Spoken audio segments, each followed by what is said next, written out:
At 7:46 in the evening on July 31st, 2026, the ground beneath one of the most densely populated volcanic regions on Earth moved without warning, and in less than 4 seconds, decades of quiet reassurance collapsed into rubble, panic, and a question nobody in Naples wanted to ask out loud.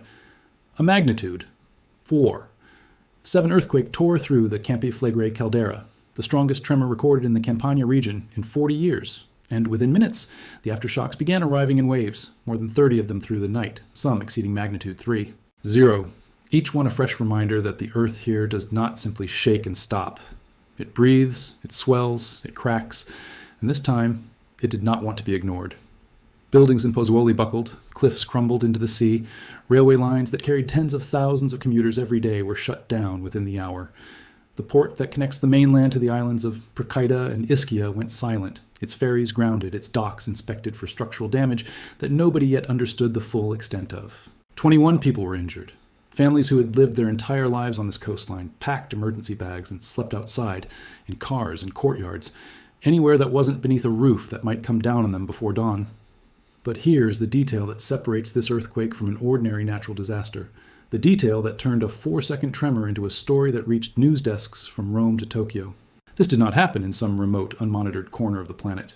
It happened directly above one of the largest and most closely watched volcanic systems on Earth, a supervolcano that has been rising, falling, cracking, and rumbling for over 2 decades, feeding a slow-motion crisis that scientists have been trying to decode since 2005.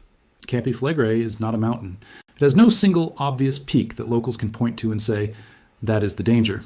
It is a caldera, a vast collapsed volcanic basin 9 kilometers wide, sitting quietly beneath the western edge of Naples, pockmarked with 24 craters, fumaroles, and steaming vents that the ancient Romans believed were the entrance to the underworld itself. The name Phlegraian Fields comes from the Greek word for burning. The Sibyl of Cumae, antiquity's most famous oracle, made her home in a cave carved into this very ground, delivering prophecies of doom to those desperate enough to seek them. For 2,500 years, this land has smoked, hissed, and shifted beneath the feet of the people who chose to live on it anyway. And now, in the summer of 2026, it may be doing something it has not done in nearly 5 centuries. Understand what is actually underneath Pozzuoli, underneath the crumbling apartment blocks and the closed train stations and the panicked families sleeping in their cars. This is not folklore. This is measured, documented, monitored reality, tracked by seismometers and satellite radar every single day by Italy's National Institute of Geophysics and Volcanology, an agency whose entire purpose is to watch this ground the way a cardiologist watches a heart monitor. Since 2005, the earth beneath the town of Pozzuoli has risen by more than 140 centimeters. That is not a typo. That is more than 1.3 meters of vertical uplift in 21 years, a process scientists call bradyseism, from the Greek for slow movement, and it describes exactly what it sounds like. The ground itself rising and falling like a chest inhaling, driven by pressure building somewhere beneath the surface that nobody can see directly, only infer from the cracks it leaves behind. In recent months, that uplift has been clocked at roughly 10 millimeters a month, a rate that would have sounded alarming on its own even without an earthquake attached to it. Add the seismicity, and the picture sharpens into something far less comfortable. Earlier this year, in a single week in February, the region recorded 70 separate earthquakes. By July, that number had become secondary to a single shattering event that displaced every previous record of unrest this caldera had produced in living memory. Here is where the story could simply end, another headline about another earthquake in another part of the world, forgotten within a week. Except this is Campi Flegrei, and Campi Flegrei has erupted before, and when it has erupted, it has redefined what the word eruption even means. 12,000 years ago, and again, roughly 40,000 years ago, this caldera produced eruptions so massive that some researchers believe the ash and sulfur they threw into the atmosphere altered the global climate for years afterward, possibly contributing to the extinction of entire populations of Neanderthals living across Europe at the time. That is the deep, ancient danger sitting in the geological memory of this ground, the kind of eruption measured not in local damage, but in planetary consequence. The more recent history is comparatively gentle and comparatively recent.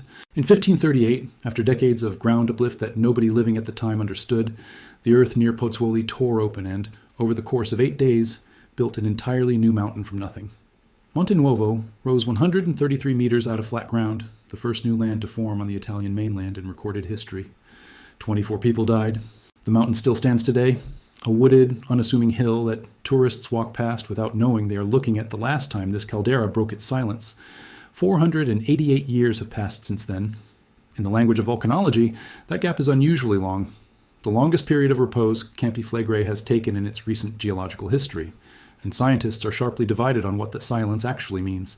Some argue it is a sign the system beneath Naples is slowly running out of the pressure and material it needs to erupt again, winding down after millennia of activity. Others point to the geochemical signatures rising through the fumaroles at Solfatara, the sulfur, the carbon dioxide, the shifting isotope ratios in the gases bleeding out of the earth, and argue the opposite, that this is not a dying system cooling into dormancy, but a system quietly recharging, taking in new magmatic material from deep in the crust, building toward something. The accelerating unrest since 2005, they argue, the uplift, the swarms, the increasing frequency and intensity of quakes is not noise. It is signal. And in April of this year, that argument gained a research paper with a headline that did not need much dramatizing to travel across the internet. Accelerating unrest at Campi Flegrei signals a critical transition within the next decade, not within the next century, not within the next generation, within 10 years. Some estimates inside that research point toward 2033 as a potential threshold, a date that suddenly felt very close to a lot of people who had spent their whole lives assuming this was a problem for someone else's children. Now hold that thought against what actually happened on the night of July 31st, because the science here is more careful, more contested, and more interesting than the panic headlines suggest. And if you're going to understand what's really unfolding beneath Naples, you need to sit with the nuance instead of running past it. Not every scientist studying this caldera believes magma itself is what's driving the current crisis. A significant body of research, including work published in Science Advances in Geology, points instead toward the hydrothermal system, the vast underground network of superheated water and steam trapped beneath a sealed rock layer, as the primary engine behind the swarms. In this interpretation, it is not molten rock forcing its way toward the surface that is cracking the ground and rattling Pozzuoli's windows. It is pressurized fluid, heated by magma, sitting deeper down, but not necessarily rising, building until the rock above it fails, the way a pressure cooker seal gives way before the pot itself. Researchers studying this mechanism have even floated something that sounds almost absurdly practical for a problem this ancient and this frightening: managed extraction. If the crisis is fundamentally about trapped fluid pressure rather than an unstoppable magma surge, then in theory, and only in theory, that pressure might be something engineers can learn to bleed off deliberately, the way you might relieve pressure in a sealed pipe before it bursts on its own terms and its own schedule. It is not a solution anyone is deploying yet. It is a research direction, tentative, unproven at this scale, requiring years of careful study before anyone would risk testing it beneath a city of 3 million people. But it represents something rare in the history of supervolcano science, a version of this threat that might not simply have to be endured and evacuated from, but possibly eventually managed. That distinction matters enormously, because the official position of the scientists actually running the monitoring equipment beneath Naples has remained remarkably consistent, even through the loudest headlines. INGV's assessment following the July earthquake stated clearly that there were no signs of imminent volcanic eruption. The alert level at Campi Flegrei remains at yellow, the same level it has sat at for years. One step above the baseline green, one step below the orange that would signal an eruption, is likely in weeks or months rather than years or decades. This is a crucial thing to hold in your mind while everything else in this story pulls you toward alarm. An earthquake, even a powerful one, even the strongest in 40 years, is not the same thing as a volcanic eruption. And the swarm activity currently defining life in Pozzuoli is, by the measured judgment of the people watching it most closely, more consistent with the tectonic stresses of an actively deforming caldera than with magma punching its way toward daylight. The ground is behaving the way it behaved before, only faster, only louder, only closer to the surface than before. Whether that trajectory ends in a slow plateau, a repeat of the 1980s crisis that eventually subsided without eruption, or something genuinely unprecedented, is a question nobody currently monitoring this volcano claims to be able to answer with certainty. And yet, certainty was never really the currency people in Pozzuoli were trading in the days after July 31st. Fear was. Alfredo Calato, a man who has spent his whole life on this coastline, once cooked eggs on ground warmed naturally by the volcano beneath his childhood home, has described sleeping now with an emergency bag packed by his door, ready to leave at a moment's notice, because the tremors that used to be an occasional curiosity have become a nightly possibility. He is one of roughly 500,000 people living inside what Italian authorities classify as the red zone, the area of highest risk across the 15 municipalities that ring the caldera, a designation that exists specifically because if Campi Flegrei ever does erupt in earnest, there will be very little time and very little room to get everyone out safely.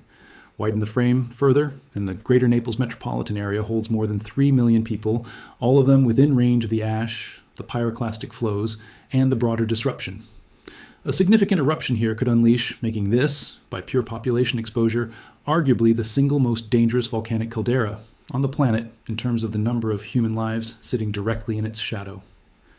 Rewind for a moment to the 1980s, because this is not the first time Campi Flegrei has forced Naples to confront this exact question. And the way that earlier crisis unfolded still shapes everything happening today. Between 1982 and 1984, the ground beneath Pozzuoli rose nearly 2 meters in less than 3 years. An uplift rate so violent by the standards of this caldera that authorities made a decision unprecedented in modern Italian history. They evacuated roughly 40,000 people from the historic center of Pozzuoli, moving entire neighborhoods into hastily constructed housing on the outskirts of Naples. Buildings were damaged so extensively that parts of the old town were declared permanently unsafe, cordoned off, left to crumble as monuments to a crisis that, in the end, never produced an eruption. The unrest eventually subsided. The ground stabilized. Many of the evacuated families never returned, and the abandoned quarter of Pozzuoli still stands today as a physical reminder of how close this caldera came to forcing history's hand without ever actually delivering the eruption everyone feared. That episode is the closest historical parallel to what residents are living through now, and it cuts both ways as a comparison. It proves that Campi Flegrei can escalate dramatically and then retreat without erupting.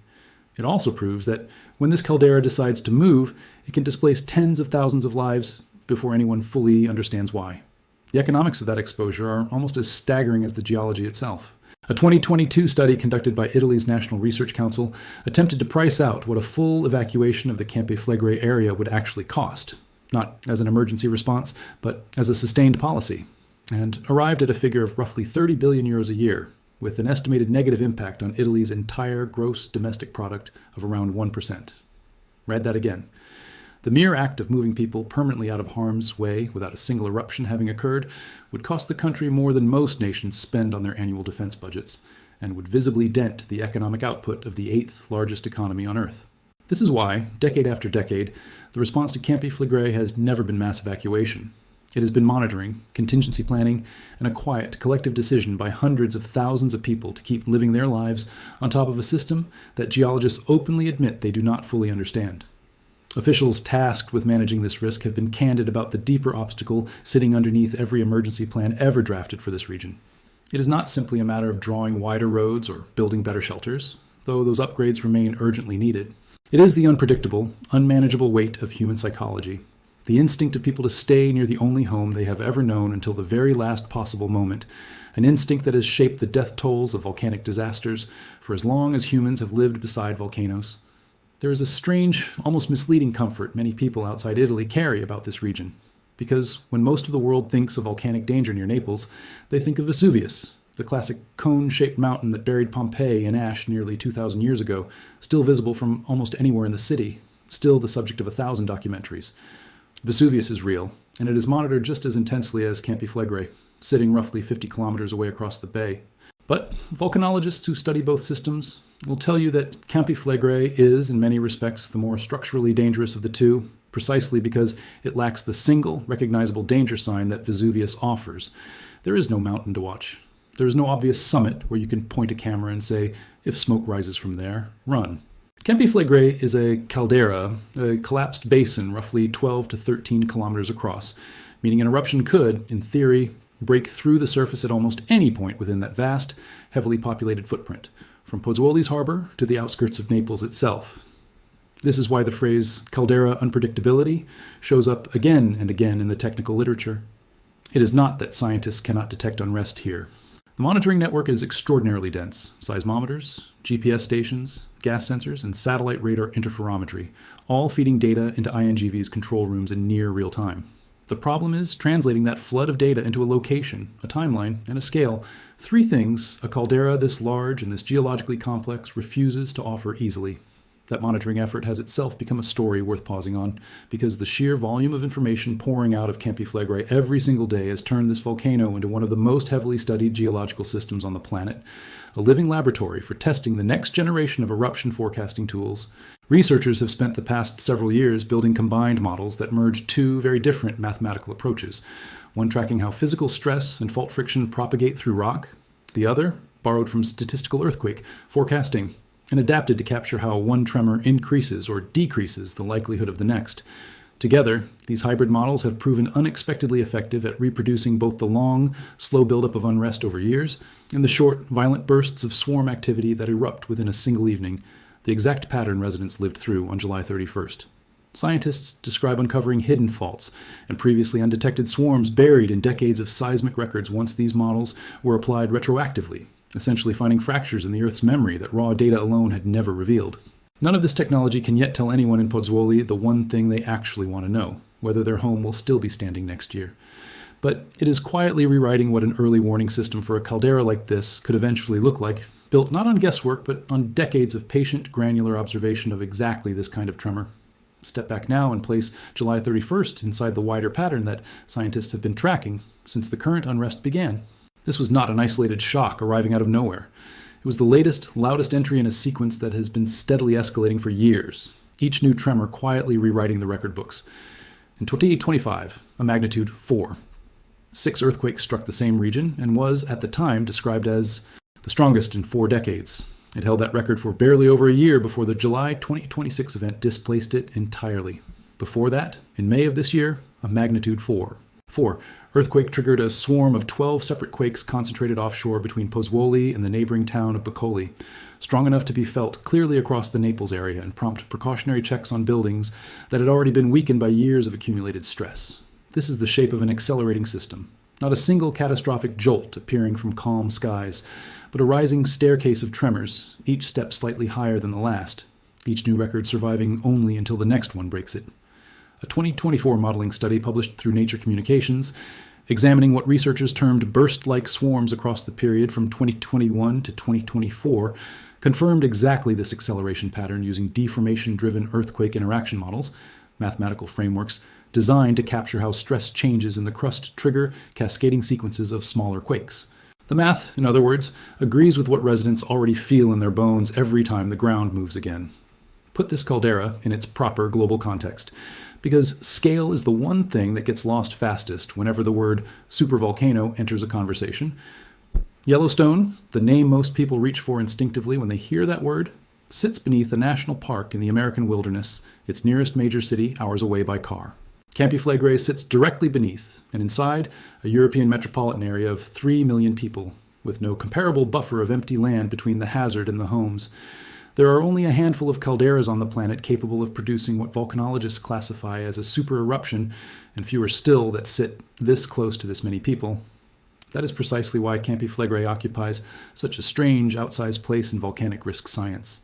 Its geological potential, drawn from the deep past, from eruptions tens of thousands of years old, is genuinely enormous, while its most probable near-term behavior, based on everything currently being measured, points toward something closer to 1538's Monte Nuovo, a serious but localized event, or even a repeat of the 1980s crisis that ultimately produced no eruption at all.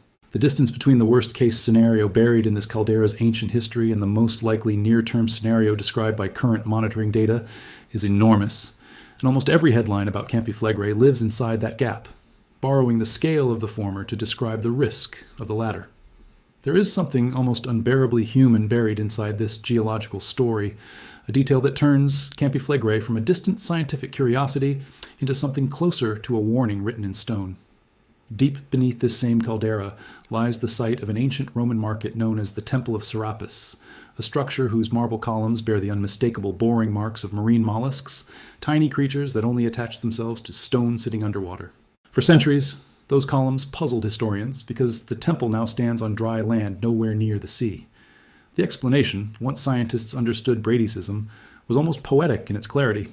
This exact patch of ground has been rising and sinking for thousands of years, dipping low enough at points in its history to be swallowed by the sea and drowning those columns in salt water, then rising again to lift them back into daylight, bored through by creatures that lived and died in a bay that no longer exists. The earthquake swarm rattling Pozzuoli tonight is very likely powered by the exact same underlying process that submerged and resurrected those Roman columns centuries ago, a process this land has performed in slow motion again and again for as long as anyone has been keeping records of it. The difference now is the pace. What once took generations to notice is now being measured in millimeters per month, tracked by satellites in real time, discussed anxiously over dinner tables in Pozzuoli every single night. So where does that leave the question, sitting at the center of every headline written about this earthquake? The question this video opened with, the one that pulled you in the first place? Could it erupt? The honest answer, the one that respects both the science and the people living through it, is layered, and layering is exactly what the panic headlines refuse to do. Yes, Campi Flegrei is capable of eruption, has erupted before, and sits on a documented accelerating trajectory of uplift and seismicity that some researchers project could reach a critical transition within roughly the next decade. Yes, the July 31st earthquake was the strongest recorded here in 40 years, and yes, the pattern of records being broken and rebroken within months rather than decades is itself a meaningful, measurable signal that something in the system is changing. But no, the agency actually monitoring this volcano around the clock has not raised its alert level, has explicitly stated it sees no signs of an imminent eruption, and continues to interpret much of the current unrest as the behavior of a pressurized hydrothermal system rather than magma in direct, unstoppable motion toward the surface. Both of these things are true simultaneously. The volcano is more active than it has been in decades, and the people whose entire profession is watching it for signs of imminent catastrophe are not yet ready to say catastrophe is close. Life in the shadow of that uncertainty has its own strange texture, one that rarely makes it into the international headlines because it is not dramatic enough to lead a broadcast, only heavy enough to reshape an entire local economy. Pozzuoli and the towns ringing the Caldera depend heavily on summer tourism, on visitors drawn to the same steaming fumaroles and sulfurous craters that the ancient Romans once feared, on ferries to Ischia and Procida packed with families seeking exactly the kind of coastal holiday the closed port has now interrupted. The July earthquake landed during peak tourist season, and the disruption to rail lines and ferry crossings did not just inconvenience commuters.